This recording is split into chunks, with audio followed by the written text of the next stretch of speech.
Синоќ во Националната установа Центар за култура Бели Мугри беше промовирано литературното творештво на роднокрајната авторка Љубинка Давидовска, која цел живот пишува поезија, проза, романи и книги. Промотори на нејзиното творештво беа професорката Славица Цветкова и Гавриела Стефановска, кои ги истражуваа нејзините пишани дела и во рамките на одбележувањето на 50 годишнината од основањето на Центарот за култура Бели Мугри, ја закажаа оваа промоција. За авторката Љубинка Давидкова овој настан представува празник за нејзината душа. Денешниот ден е за мене на мојата душа празник.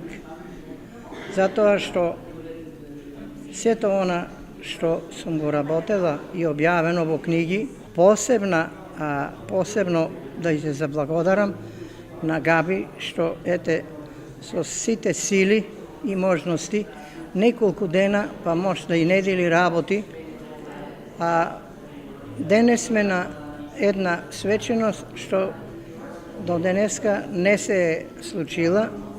Благодарение на луѓето со голем ентузијазам и љубов кон литературата,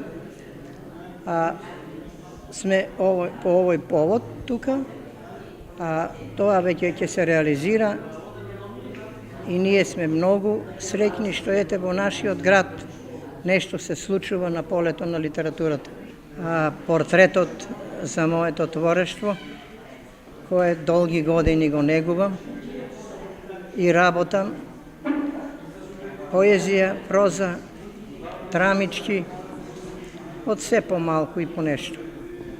Мислам, долги години работам, уште работам, имам 28 книги објавени, 2 подготвени и една се подготвува. Тие се 3 книги за возрастни, а другите книги се и драмички за деца, и рециталчиња, и поезија за деца, и проза за возрастни, и поезија за возрастни, од се. Преку вакви активности кои ги организираат вработените во Националната установа Центар за култура Бели Мугри, се дава особено значење за роднокрајните автори и нивно представување пред кочанската јавност.